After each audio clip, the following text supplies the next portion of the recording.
الذين آمنوا وتطمئن قلوبهم بذكر الله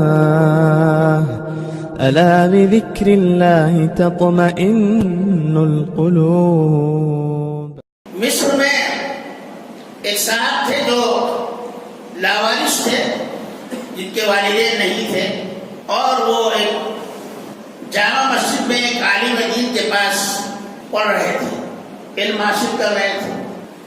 ان کے پاس کھانے پینے کے لیے کچھ انتظام نہیں، پہننے کے لیے کوئی انتظام نہیں، اور اسی طرح دنیاوی زندگی گزارنے کا کوئی سامان لوازمات نہیں. کسی نے لا کر دے دیا، کچھ کھا لیا، اور حضرت کے پاس پڑھتے رہے. امام صاحب کے پاس، امام صاحب بھی بڑے اللہ والے، ان کو نہایت تقوی اور پرہیزگاری کے ساتھ پڑھا رہے تھے. اب یہ پڑھتے پڑھتے بڑے ہو گئے، جوان ہو گئے، بالغ ہو گئے، داڑھی آ گئی. اب ایک دن ایسا ہوا کہ حضرت تو پڑھا کر چلے گئے، لیکن ان کو بھوک بہت زیادہ لگی. اتنی بھوک لگی کہ ان سے برداشت نہیں ہوا. تو یہ مسجد کے اوپر چڑھے، اور مسجد کے اوپر چڑھ کر جو برابر میں گھر تھا اس کی چھت پر گئے، پھر اس سے اور دوسری چھت پر، پھر اس سے اور دوسری چھت پر. کہیں راستہ نیچے اترنے کا نہیں مل رہا تھا. کئی گھروں کو جانے کے بعد ایک گھر میں سیڑھیاں تھی، وہ اس میں اتر گئے، اور آہستہ آہستہ وہ باورچی خانے کی طرف، کچن کی طرف گئے. تو وہاں دیکھا کہ سالن بنا ہوا رکھا ہے، اور انہوں نے جو کھول کر دیکھا اس میں تو بیگن نظر آیا. تو جلدی سے بھوک لگی ہوئی تھی، فوراً جو ہے چمچے سے ایک بیگن نکالا اس میں سے، اور منہ میں دیا کھانے کے لیے. اس کا ایک حصہ توڑ کر کھا لیا. مگر خیال یہ آیا کہ یہ تو حرام ہے، بغیر مالک کی اجازت میں اس گھر میں بغیر اجازت آیا ہوں، یہ گناہ. اب آنے کے بعد یہ بغیر اجازت کھانا کھا رہا ہوں، یہ گناہ. تو پھر میری تعلیم سے کیا فائدہ؟ بس انہوں نے وہی بیگن کو تھوکا، اور وہ جو آدھا بیگن بچا تھا وہ ڈھکن کے اوپر رکھ دیا، اور آہستہ سے پھر گزرے ایسے، اور پھر اپنا سیڑھیوں سے اوپر ہوتے ہوئے جا کر پھر مسجد میں بیٹھ گئے. اللہ سے دعا کرتے رہے، اے اللہ مجھے رزق حلال عطا فرما دے، میرے لیے کوئی سبیل پیدا فرما دے. میں تو تیرا محتاج ہوں، رزق دینے والا تو ہے.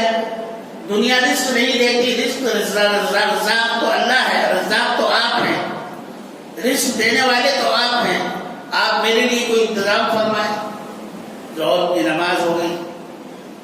نماز کے بعد یہ اپنے کتاب میں مشغول تھے. بھوک تو بہت زیادہ لگ رہی تھی، چہرہ بھی اترا ہوا تھا. تو دیکھا کہ ایک بڑے میاں لاٹھی ٹیکتے ہوئے آئے مسجد میں، اور امام صاحب سے کچھ بات کی. تو امام صاحب نے کہا کہ بھائی میں پوچھ کر دیکھتا ہوں. تھوڑے دور کے فاصلے پر ایک برقع پہنے ہوئے ایک عورت بھی تھی، تو دور بیٹھی ہوئی تھی. تو ان کی سمجھ میں یہ آ رہا ہے کہ شاید مجھے انہوں نے دیکھ لیا ہے کہ میں نے بیگن کھا لیا ہے. چوری پکڑی گئی. مگر بات کچھ اور تھی. امام صاحب نے ان کو بلایا کہ بھائی دیکھو، تم تو علم حاصل کر رہے ہو، لیکن تمہارے پاس نہ گھر ہے نہ در ہے جی، نہ تمہارے پاس جو ہے سر چھپانے کے لیے کوئی جگہ ہے، نہ کھانے اور پینے کا کوئی راستہ ہے. یہ جو صاحب آئے ہیں، یہ بڑے میاں، یہ اپنی بھتیجی کو لے کر آئے ہیں ساتھ میں. یہ بیوہ ہو گئی ہے، کوئی بچہ ان کو نہیں ہے.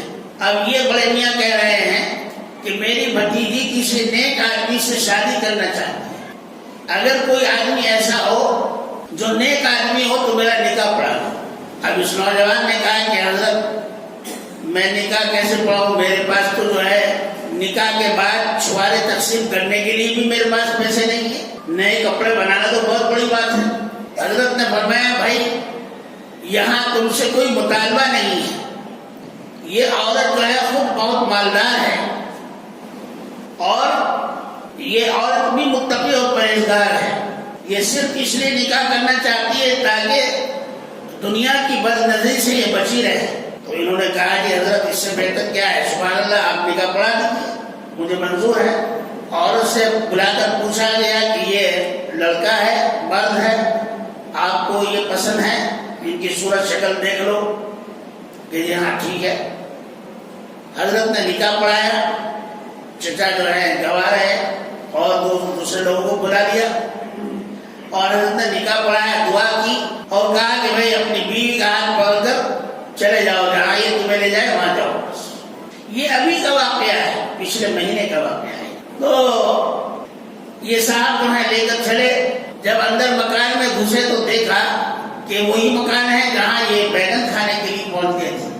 بیوی نے کہا کہ میں کچھ آپ کے لیے کھانے کے لیے لاؤں، یہاں لاؤ۔ اب وہاں گئی تو دیکھا وہ آدھا بیگن اوپر رکھا ہوا ہے۔ تو اس نے کہا یہ بیگن کیسے، یہ تو آدھا کٹا ہوا ہے، آدھا کھایا ہوا ہے، کس نے کھا لیا؟ تو انہوں نے پورا واقعہ بتایا، میں اتنا بھوکا تھا، اسی طرح سے میرے حالات تھے، اور میں اس خوف سے کہ میں حرام نہ کھاؤں میں نے اس کو آدھا کھایا آدھا چھوڑ دیا۔ تو بیوی نے کہا کہ مبارک ہو، تم نے ناجائز کھانے کے لیے اپنے آپ کو روک دیا تو اللہ نے نہ صرف وہ کھانا آپ کو عطا فرمایا بلکہ اس کھانے کو حلال کر کے آپ کو دیا۔ اس گھر کی جو عورت تھی اس کو آپ کے نکاح میں دے دیا، اس کے مالک آپ بن گئے۔ وہ گھر جس میں وہ رہتی ہے اس کے مالک آپ بن گئے۔